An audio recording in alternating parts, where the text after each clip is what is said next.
yourself. Sit up straight, please.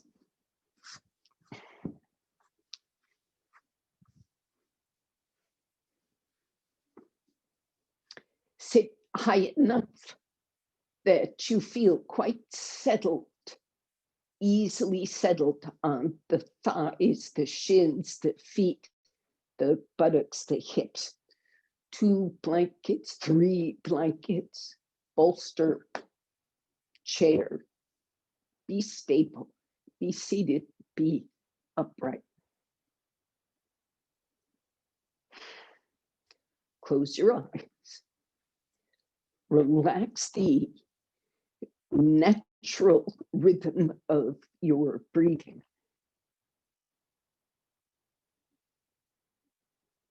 Pay no attention to outward form.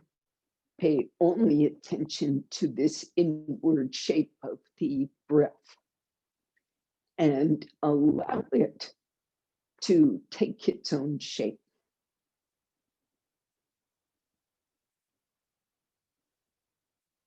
Allow it to fill out to the corners just by settling.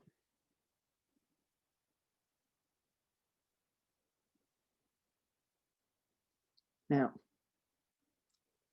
keep that relaxed and open pattern of breath and begin actively engaging with the floor, as in making an effort to imprint your butt bones, thighs, feet, whatever's in contact with the floor, some kind of effort to engage, impress. In doing this, be sensitive to the surface you're pressing on. It's a brick, a blanket. The blanket is soft or firm. Be like the prince or princess and the pea. Be sensitive not just to that cushion your buttocks sit on, but penetrate through it.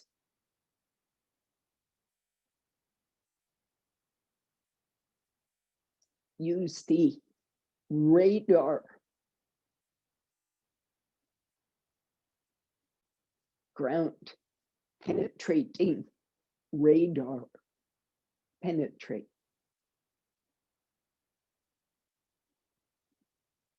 So people say, anchor yourself,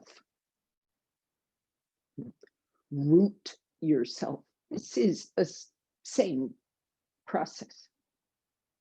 Body, senses, thought.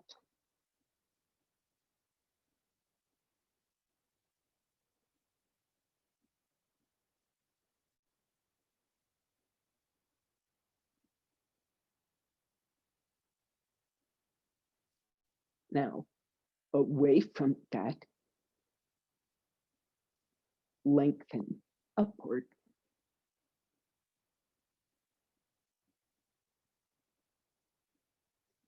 Join your palms. Continue that lengthening by extending through the arms to open this top chest region and extend through it.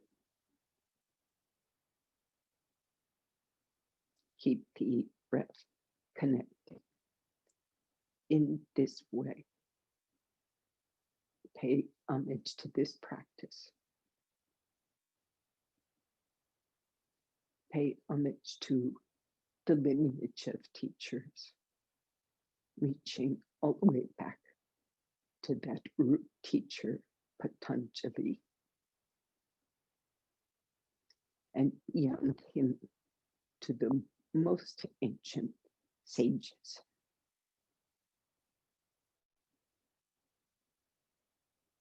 Bow to your heart.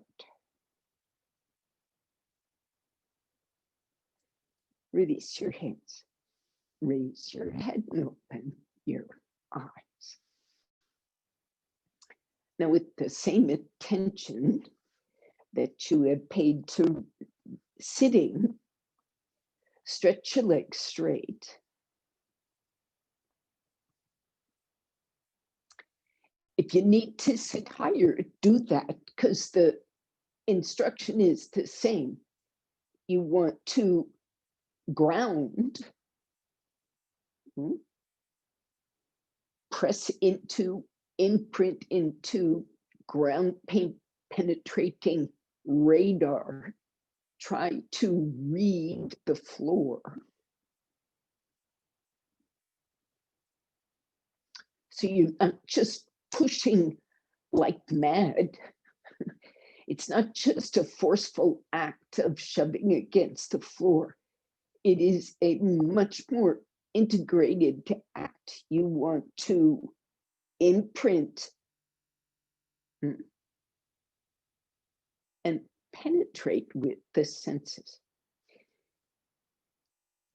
The thing is, as well as you can imprint into the floor, that same response will come up into the trunk. Okay, the more cleanly you ground, the more cleanly you'll come up. Now, push out through those feet.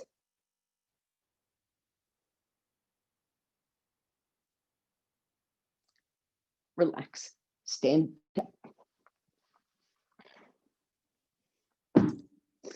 Okay, let's see.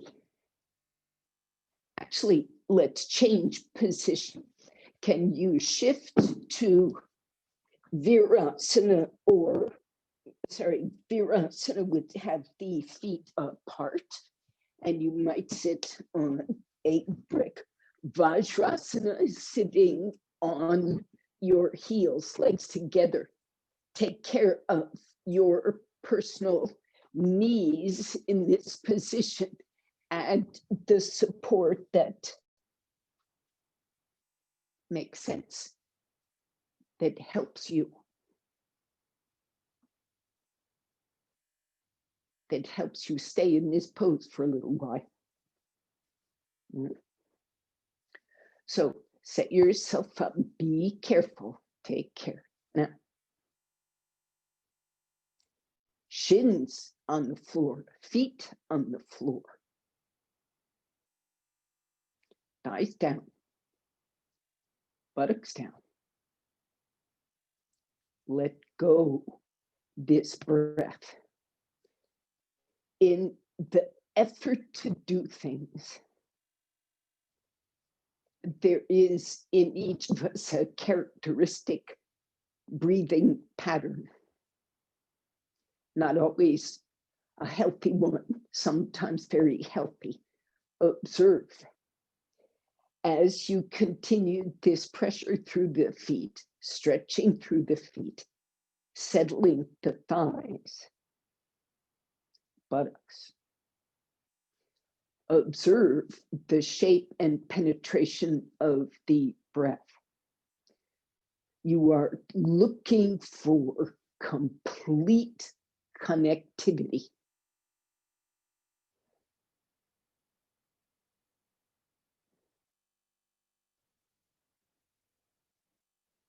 Now, put your fingertips.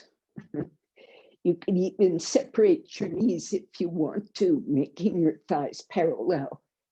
And if you're sitting low, you won't need to be fingertips on the knees with straight arms.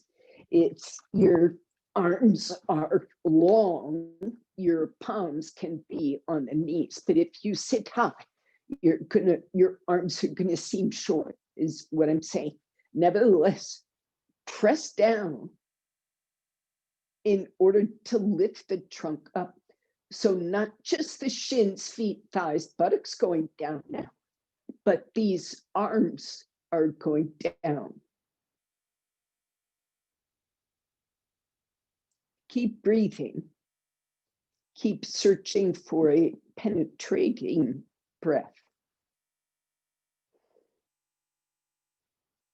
Okay. Take your left hand to the right knee, right hand to a support. I didn't ask for one, but a brick behind you could be quite useful. Some kind of support for that hand behind you, and turn.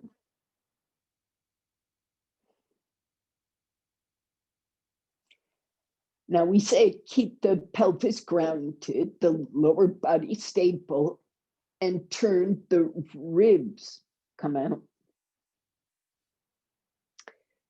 But in between the pelvis compartment and the rib compartment is this kind of in between zone between the navel and the diaphragm. There's some ribs there, but there's also some abdomen there. Change sides. That's the zone that I want you to focus on. That in between the stable pelvis and in between the spreading, turning elbows, shoulders, top ribs, there's this middle zone. You need where the diaphragm is, that's the top of it. The navel is the bottom of it. Come out.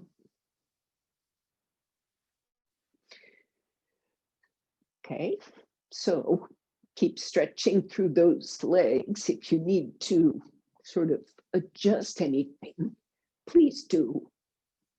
Take your arms up. Stretch your feet, thighs down, groins down, buttocks down. Make that imprint into the floor and use that imprint to give you lift. Now use these arms to create more lift. Interlock your fingers, stretch up, Urdhva Badangulyasana. If that's very stiff in the shoulders, use a strap. Now think with this middle zone, navel to diaphragm, this middle zone. Make that pelvis imprint. The arms, stretch those ribs. You have to do something with the breathing. And with both arms and legs to spread that middle zone. Breathe as fully, deeply, penetratingly as you can. Use, if it works, the inhalation. Otherwise, if it works, use the exhalation. Exhale, come out. So maybe you noticed some parts responded quite well, other parts responded not so well to the spreading in either direction. Well, think about it this way. Come out of this pose.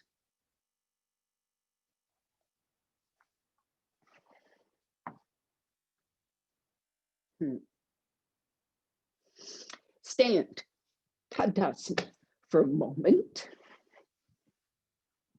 And feel free to stand with the feet apart, because I'm interested in this freedom in the breath, the penetration of breath.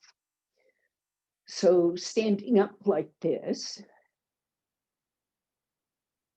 imprint the feet on the floor, and all the story of this, the evenness of inner and outer foot, heel and toes. Stretching the big toes forward, taking the outer heel down. Now, all the work of standing on the floor, of imprinting and reading the floor, I want you to make the experiment and act as if you really are trying to read the floor. Hold your breath and try to interact with the floor. Then let your breath go, come back to normal. And after some normal breath, so you're not straining, use your exhalation to work with the muscles, bones, breath, senses to penetrate. So if you made this experiment, just the breath itself, it helps the connection or disconnection. So maintain that pattern of exhalation. Take your arms up.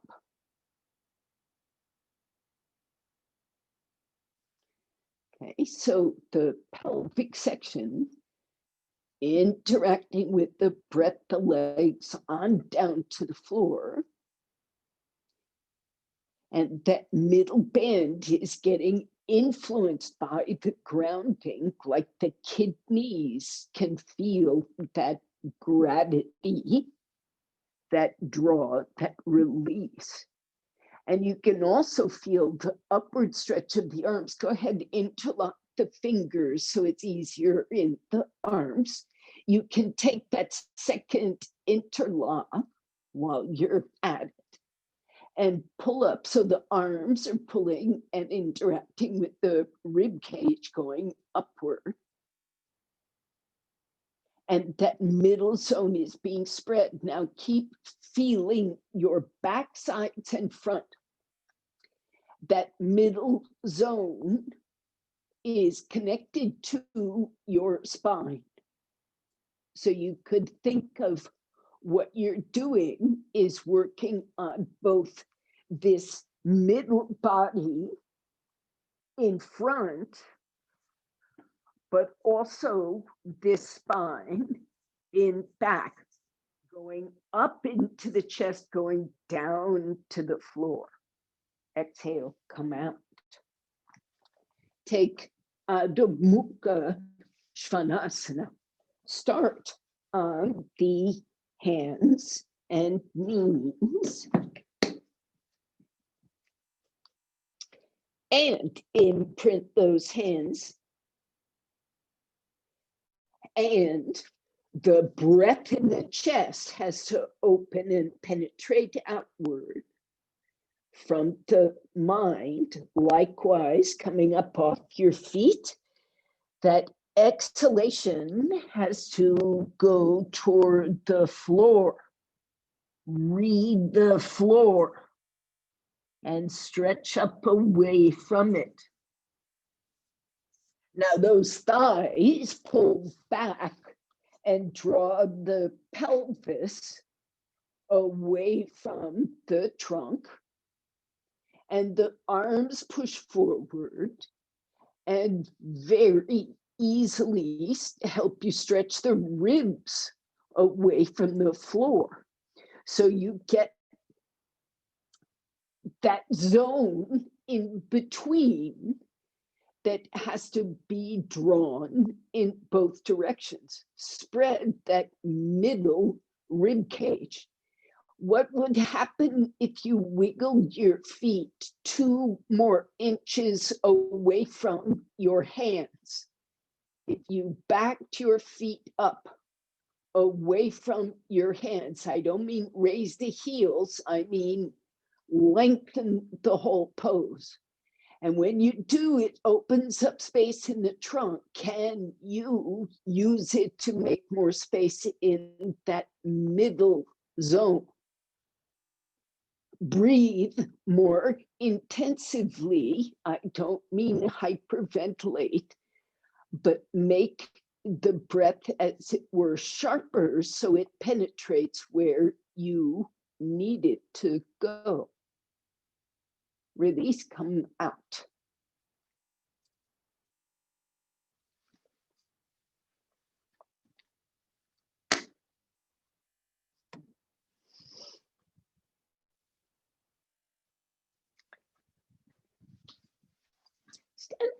Stand.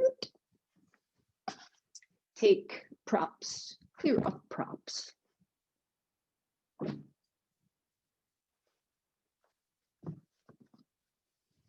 Okay. So in a sense, we use asana to open up the body and breath and mind, but it's also true that we use the breath and the mind to prepare the body. So before we do these, standing poses where things change, let us first prepare. So when you stand in Tadasana, Prashant says, he says this a lot. He says you want to pranasize, like it's a verb, infuse with prana, infuse with the energy of your mind, senses, breath through the body. Another way of putting it is get out of your head, get into your body. Another way of putting it is ground yourself. Now take the feet apart. If you need the support of a wall behind you, go near it. Go near enough that it will do what it needs to do. Make sure you have bricks. So first pose is Trikonasana. Okay, stand first with those legs apart. The penetration of the breath has changed slightly. Now stretch the arms and raise them. So adjust your breath to continue its penetration. Turn the right leg out. And use that rotation from the top thigh. Use the anchoring into the feet, both feet, to appreciate, to reflect back in and see the change in the breathing pattern.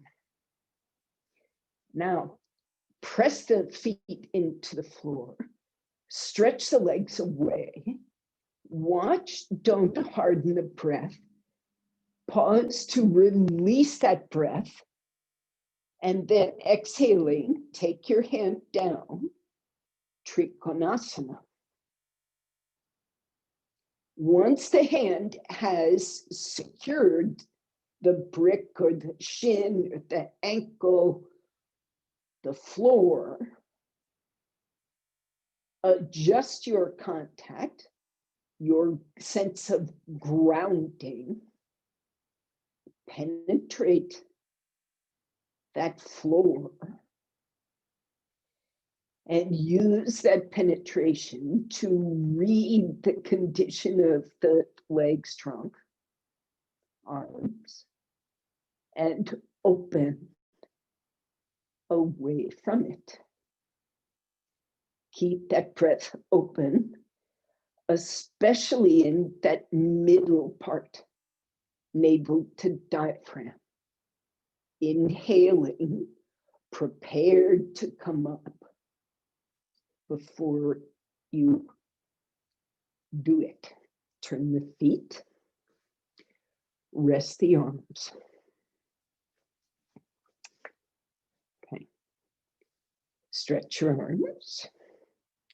Turn the left leg.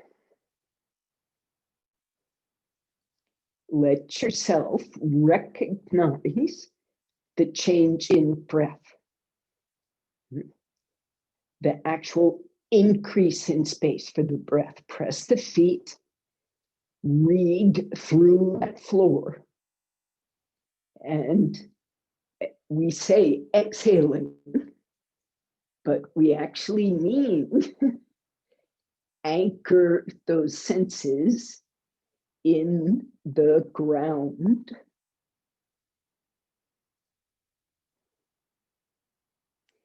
Once that hand is down, anchor it as well. Increase, decrease, make more subtle, make more penetrating the breath. Open that abdomen, that middle zone. Now, prepare to come up. Before you come up, anchor your intelligence in the floor. Turn the feet, bring the feet together. So they don't have to join, actually join your feet. Right? Join the feet, it's the formal Tadasana. Big toes touching inner heels, legs compact, hips compact, stretch up straight. Now, go back to that sensation of breath. There is in this pose, I know my head's cut off here, but I'm trying to make the core more visible. When you make the base compact, even this pelvic floor becomes a bit compact. And it's like the base of the pose is lifting the breath and everything. Separate the feet and still stay anchored into that floor in the same way. And can you feel that there's two things that happen? One is much more space for the breath across the pelvis. Yes? Okay. So that's a good thing. Now, join your feet again, and we'll experiment with the second thing. And we have to decide if that second thing is correct or not. I don't think it is always. Like with the feet together, that constriction of the breath can be harmful. The elevation of the breath is nice. The upliftment, that sense of support is good. But if it translates to a limitation of breath, that's something we're not happy about. You get it? Lift is good, limitation is not. Separate the feet, just hip width. Now you see spaciousness comes, but a potential drawback is the sense of dropping. You don't want to feel in this pose that your spine is falling down.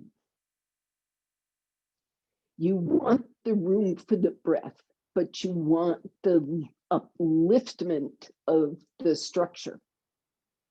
So stand on those legs and make the hips firm And the structure can lift, but you can still breathe. Are you there? Do you understand the concept? You get to decide if it is best for you to join your legs, because that upliftment is more helpful. That firmness in the hips and upliftment is helpful. Okay.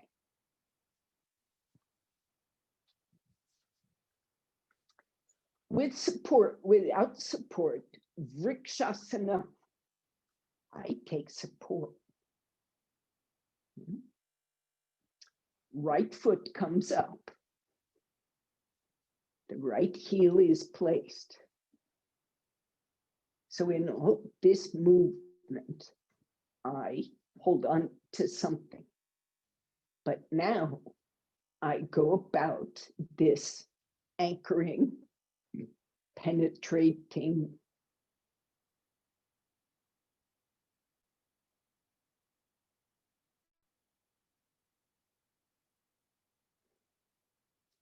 always. This is something that is very clear in Prashant's work.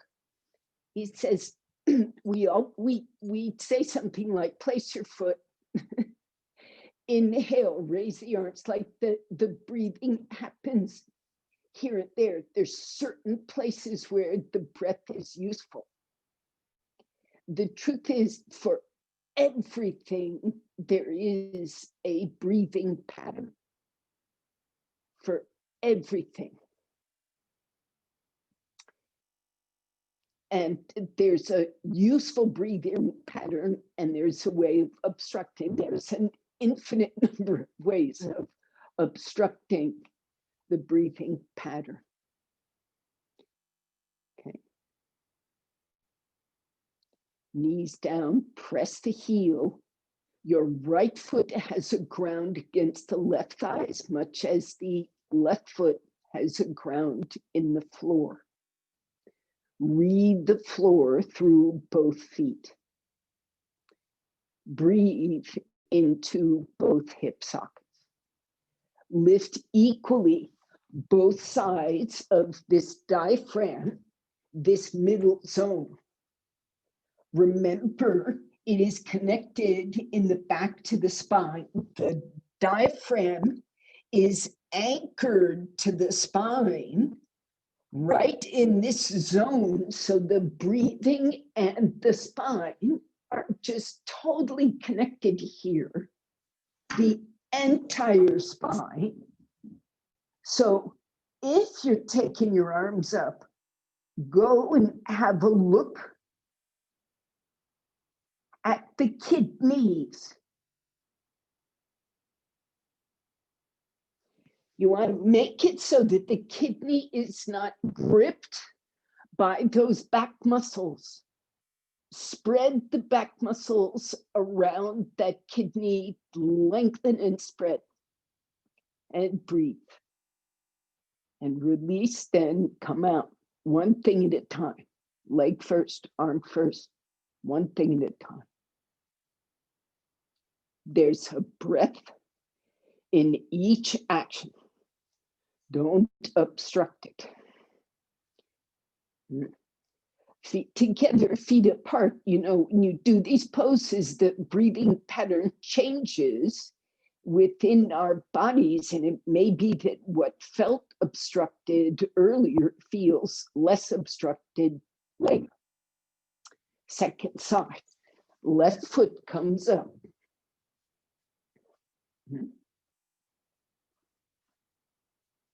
Left heel as close to the root of the right thigh as possible.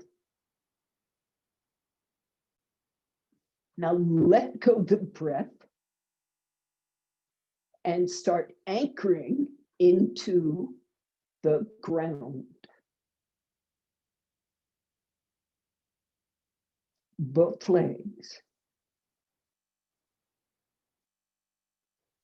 Watch your characteristic pattern.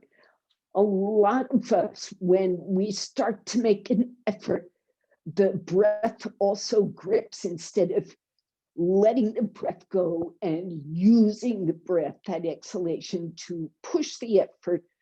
We sort of restrict the breath as we make the effort. Watch your breathing pattern. Keep this middle section alert. If this middle section can really let go, the pelvis can breathe. The ribs can fill. Take the arms up whenever you're ready.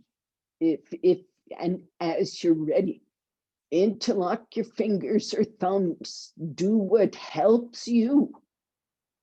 Stretch up, anchor. Intensify your attention to the breath pattern.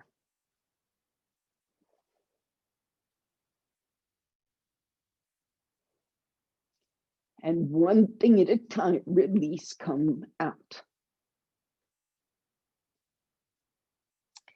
If you ask me, this is one of my favorite poses. It is not that difficult for most people to do a reasonable version of, and it is very wonderful when it transforms, when the hips start opening, because that leg starts stretching, when the groin starts opening, when it starts blossoming.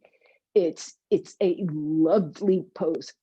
And it's not so much strength or, hamstring pain like Trikonasana for a beginner. Okay. Adho Mukha Svanasana, one more time.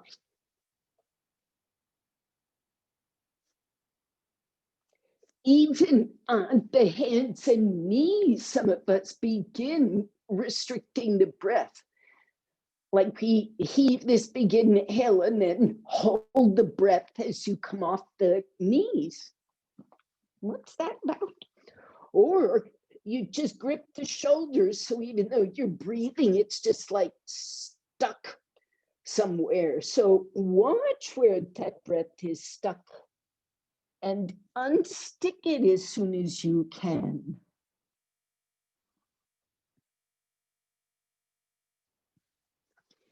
Interact with the ground. Longer pose, shorter pose, make space for pelvis, abdomen, ribs, chest. That middle section where between the navel and the diaphragm is like the mediator between the concave lumbar spine section and the convex thoracic spine.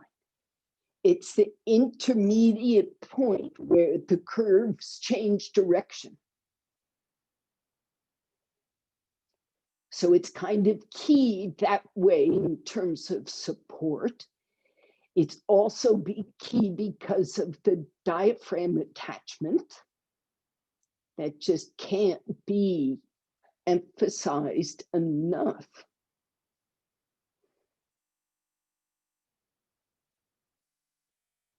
Raise the heels and move backward through those hips, not forward, backward through the shoulders and hips, making room for the kidneys.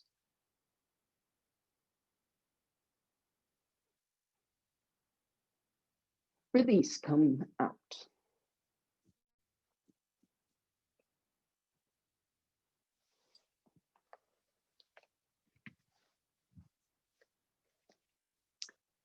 Maybe put a blanket down.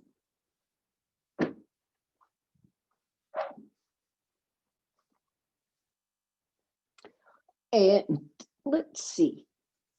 I think it'd be a good idea to have a brick nearby.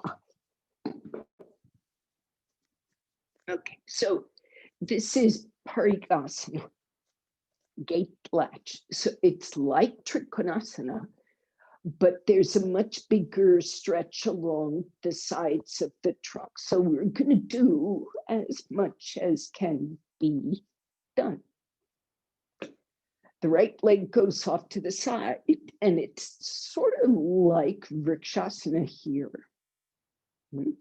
Standing straight, getting this thigh down, getting both this shin of the left leg and the foot of the right leg grounded. Then that leg straightens, keeping your left thigh vertical. And the left outer calf and outer thigh down. Stretch your arms up. Way up into like the fingers pull. Open up and breathe into that middle zone. Flood your body with extra energy. Do not deprive yourself. Now stretch the arms. Bend from the hips. Keep your right arm up. So this right side of the abdomen, this is a liver side, has to stretch. When it goes as far as it can go, you just bring your hand down. Once that hand gets grounded, lift that side again. Stretch your trunk. Lift that side again. Turn it. Keep breathing every so often. Stretch the arms and legs. Take an enormous breath. Enormous breath. And when you're at the end of whatever stretch you have, take the arm overhead and keep the breath breathing in that lower midsection. And up you come. Stretch the arms, ground the feet. Turn the foot, knee, thigh. Bring the legs together. Shift just a little bit and have a seat. This pose really makes a lot of people feel overstretched. And my secret is keep your sensitivity to this middle section and its connection to the ground. And you almost, you're well enough connected, you can't overdo. Come up.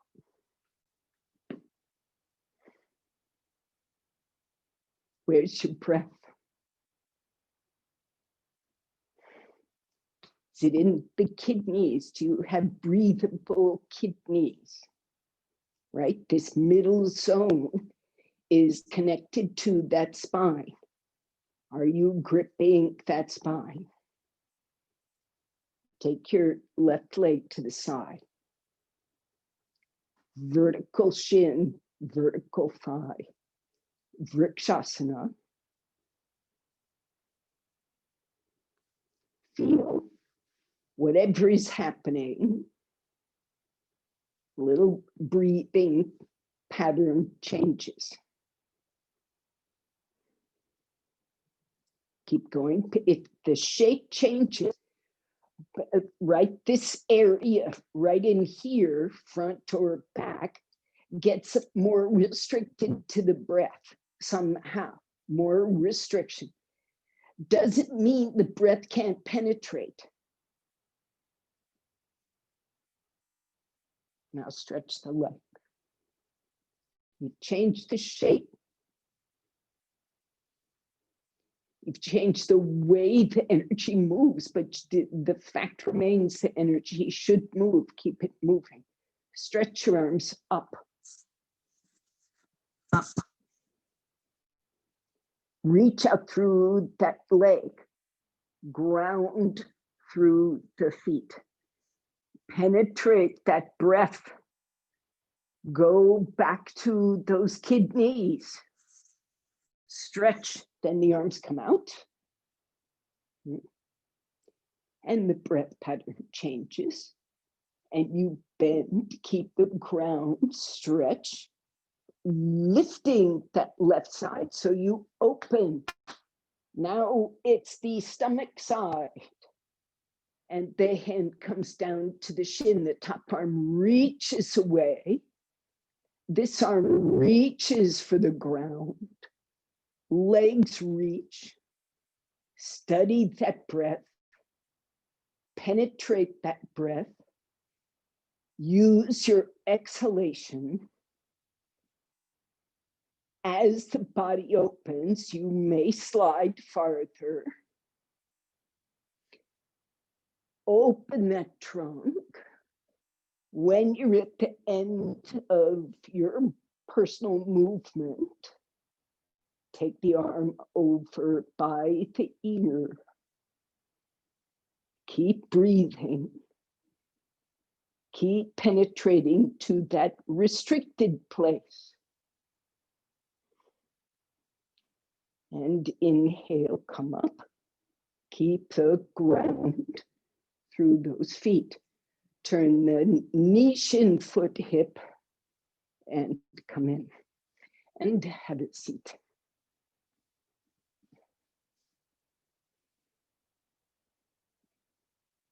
Okay. So now this is Emilia, I know you do headstand. Whoever does headstand, you get a 3-minute headstand. Very simple Shirshasana.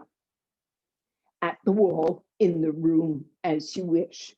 For those who are not doing Shirshasana, you will do preparation for it, holding a brick like so between your palms. Okay. And the elbows are shoulder width and the brick goes to the floor, and the hands should comfortably, not like with anxiety, but with comfort, hold. The wrists press against the floor, not so much the hands, but the forearms press. And again, they're looking to read the ground, not force their way in, but to read deep into the ground. Likewise, the feet, and you come up. And from that deep penetration, you can stretch up and away, raise the heels, raise the hips, walk in as you are able. Now, those in the headstand, keep that profound attention to the floor and the profound, equally profound interaction between that middle body, stretching out to the legs and connecting from the arms to the middle body. You need that extension toward the head, toward the feet. The full circumference of the rib cage should be free.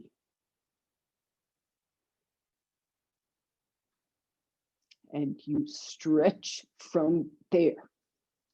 Feel free, Chaya, and if anybody else is in dog pose, to raise one leg. Observe the breath pattern change and adjust the arms, legs, hips to equalize. And the breath, raise the leg higher if you can, Chaya. Yes. Stretch away from those arms. Change sides when you're ready.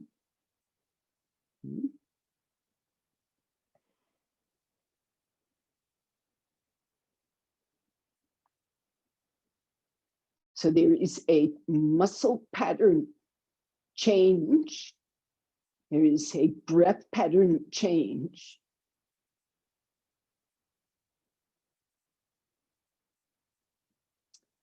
Release now. Everybody come out.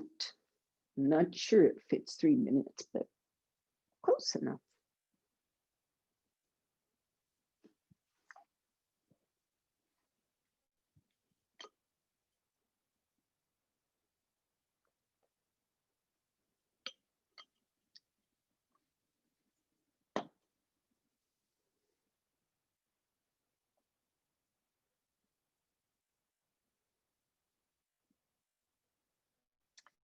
So please stand and take Uttanasana. So if you are very stiff, you will need a bit of support so that you can keep your legs straight and relax for a bit. So it could be a chair with enough height that the head can rest and the hands can take support as needed. Now, if you are more flexible, you should hang down. If the hands go to the floor, take them to the floor. The legs must stay straight. So, Uttanasana.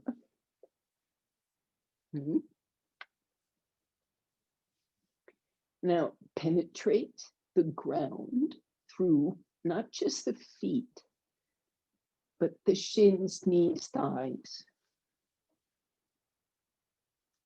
From the pelvis. And ultimately from the mind itself, there is a sense of direction going toward the feet and through the feet to the ground. And when you get that stability on the ground, the feet are what's holding you upright. The hands may be on the floor, but they're modifiers, they're helpers. The main ground is through the feet. So if you really get that anchoring into the ground, the breath starts letting go. The breath starts being able to penetrate pelvically, abdominally, not just the chest. Also the throat, the head. Now, as usual today, go to that middle part, navel to sternum, navel to diaphragm. It's a peculiar zone. It's a different shape in front. It's a different shape in back. It's a section of the organic body in front: stomach, liver, gallbladder, duodenum, spleen, transverse colon.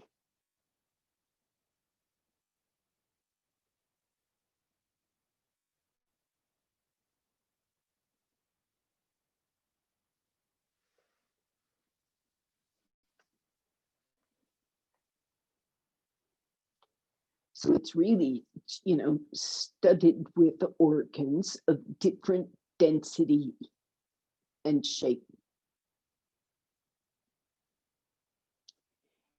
And in back, there's 2 kidneys, and at the spine, from top to bottom of that zone, is the fascial ligament anchors of the diaphragm. And then the whole top border from back to front is the diaphragm. It's very peculiar. The bottom border isn't really a border. It's just the navel. It's an open border.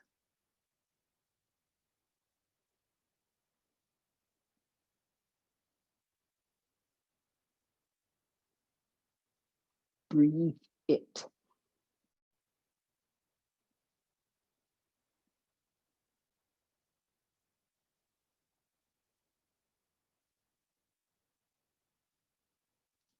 Varying your exhalation to permit deeper penetration. Now, prepare to come up. Use your legs going into the ground for support.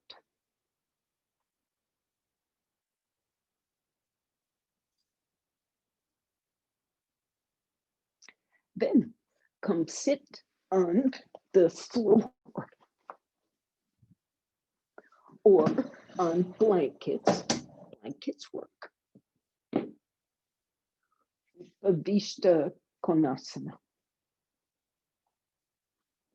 Now, you can have props nearby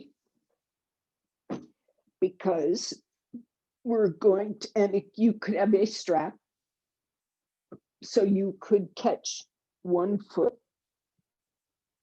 or the other.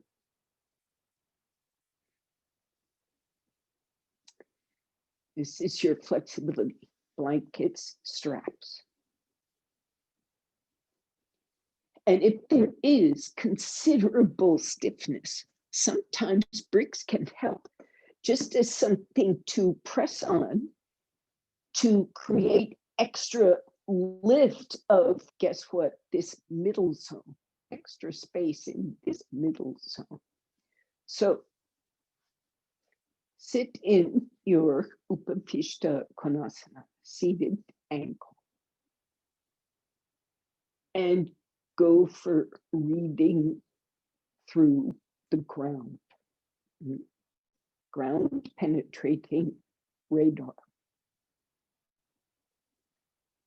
Back in the day, when I was an archaeologist, they did not have ground penetrating radar like they do these days to look for wall patterns, hearths, things like that. They didn't have that. We had to just sort of divine it from reading little pot charts on the surface. Is quite interesting. Turn toward the right side. Ground penetrating radar. Also foot penetrating. Go through the soles of the feet. Now, can you reach over or walk over toward your right foot, and you either catch it or you don't? Maybe you catch your ankle, maybe you catch a strap.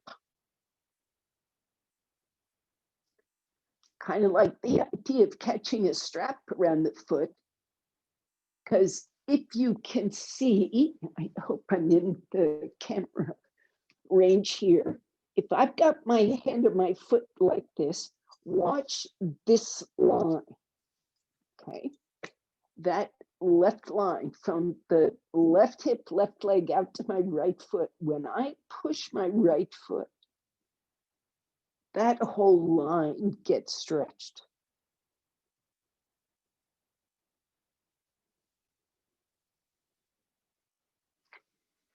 So the usefulness of the foot is it's kind of a like passive extender, and it extends the leg toward the ground as much as it extends the trunk.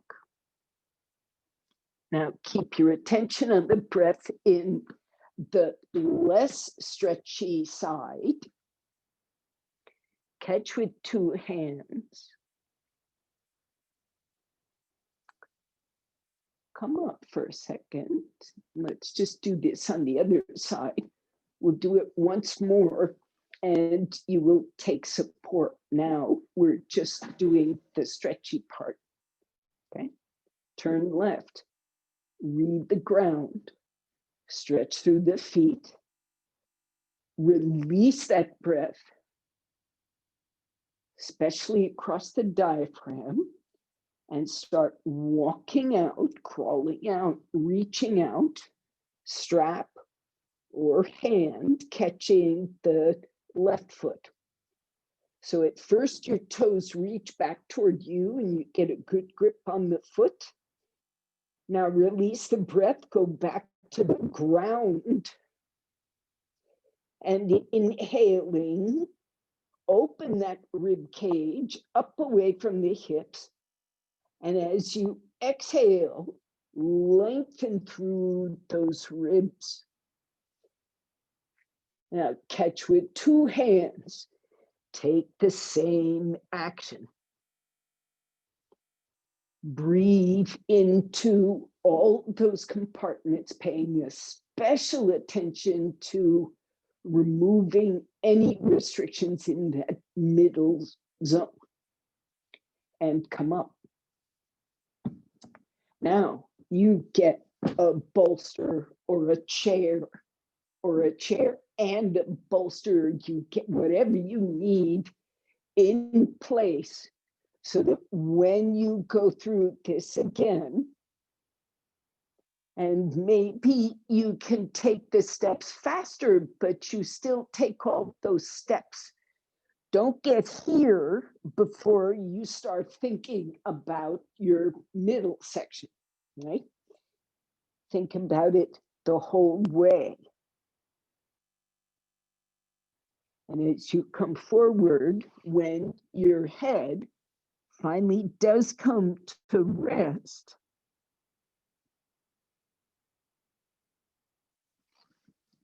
don't treat your breath like it is still working the pose. There is a new breathing pattern that comes with support of the head. As the pose opens and lengthens, that bolster or the chair or whatever it is you're using moves forward towards your foot.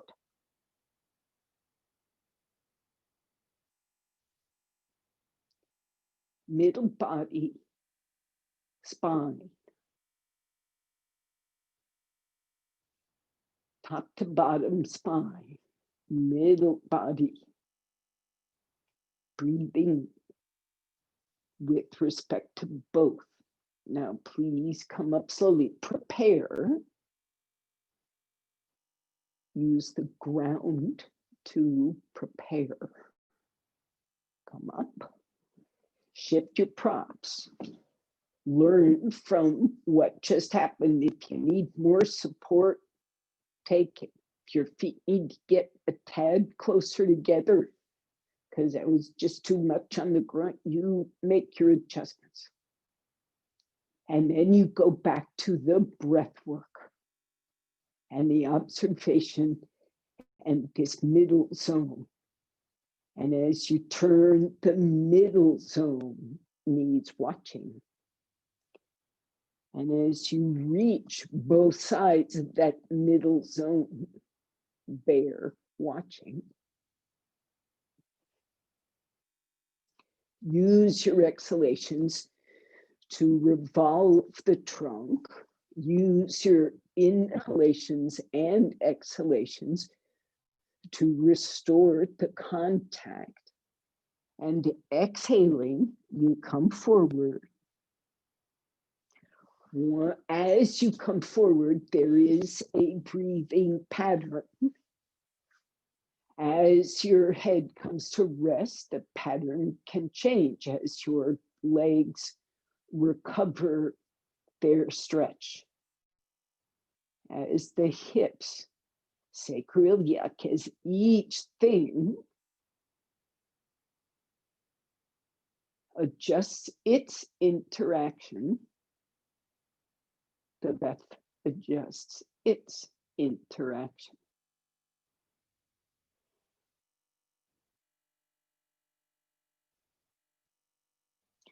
Now, in anticipation of coming up, adjust your interaction with the legs and the ground,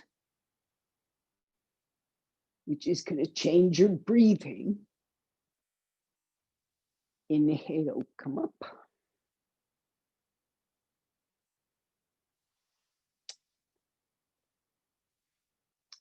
Join those legs.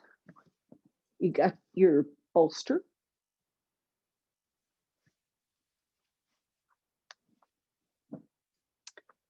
You can have one bolster to go spine wise, and you either get a second bolster to place underneath your feet, or you get blankets and pile them up. So you make it, or bricks. I kind of like a wide support like this because it gives you a chance to have the legs hip width or wider. You won't fall off the brick. Okay. So the support under the back should be about the same height as under the feet. And you start at, oh, last little bit. It is possible, though it's not always the case, that you might appreciate a blanket or just a small, like, thickness just underneath the skull. For some people, it's very soothing. For other people, it feels binding. So don't do something that's binding and expect yourself to just adapt to it. Do it if it feels good. Otherwise, this is the ordinary Setu Bandha, taking your time, especially in terms of this middle back zone, middle trunk zone. So everything you do in oozing, sliding off this bolster is done with respect to this zone, navel to ribs, right?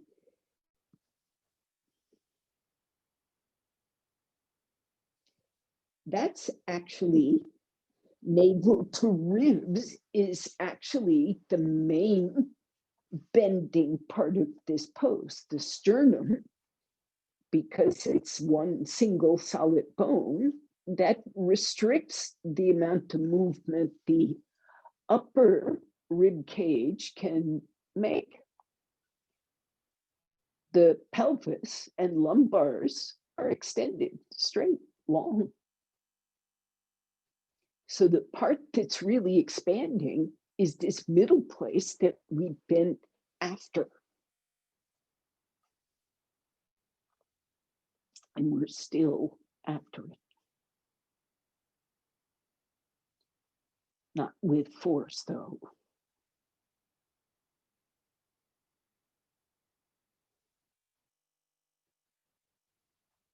So again, this middle section here from navel to diaphragm, that's right, Amelia, the shoulders really need to be grounded.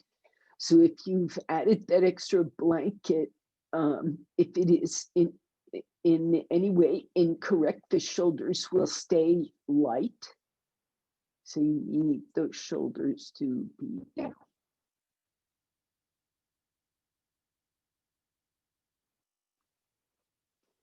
So that epigastric region, with all those organs we discussed, you could just think of it as the liver stomach zone, has an enormous amount of room now in front. And if you did your work right here, or if the work is paying off properly, that spinal section is also open. It's not crunchy, not short.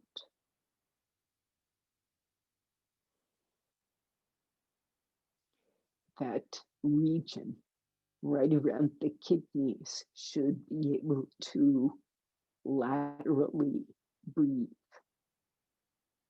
Breath can penetrate to the side ribs, floating ribs, side waist, right at the navel level.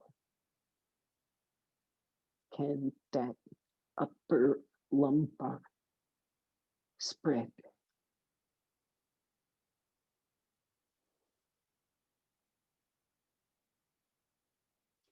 You're not trying to do formal pranayama in any way, shape, or form.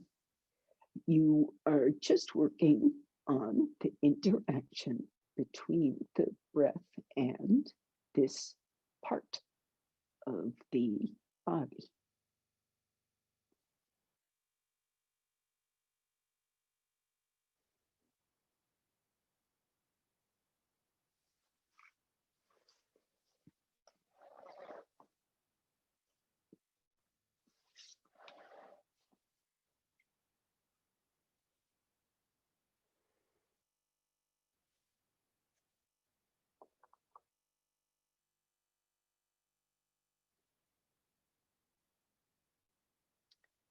Now, with just a few minutes left, it's time to come out.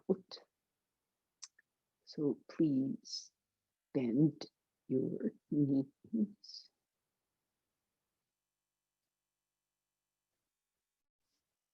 Watch your breathing pattern. Make a decision about whether you're going to come off rolling to the side or pushing the bolster out from under you.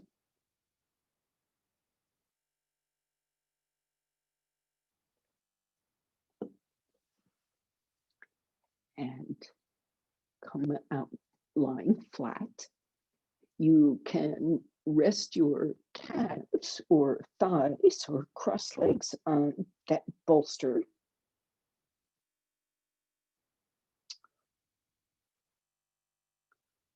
Or you could rest the bolster on your thighs, either way. Knees, thighs on the bolster or cross legs. Yes, try it. Any comfortable way.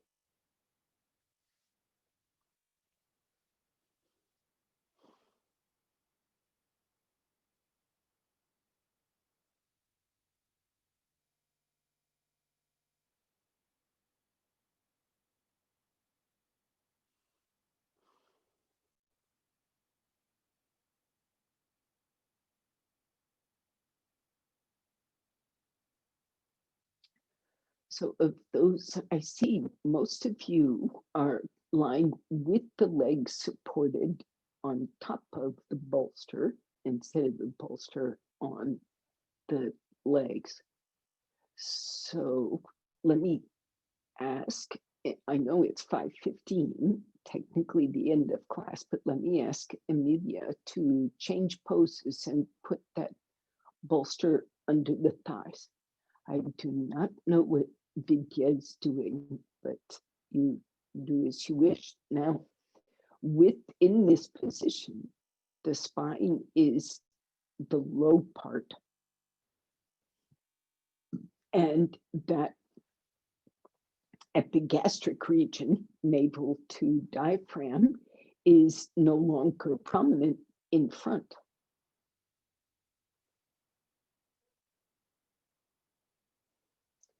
So I'm just giving you the opportunity to see what it's like breathing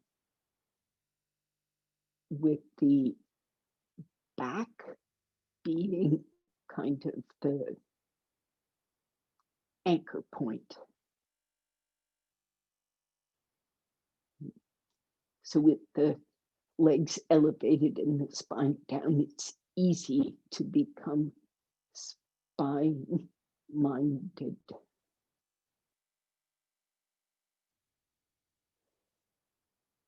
Okay. Class is over. You can stay put in your Shavasana.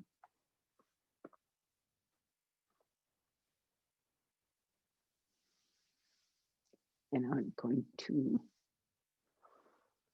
fold my palms and say Namaskar. I see you saying Namaskar too. See you next time.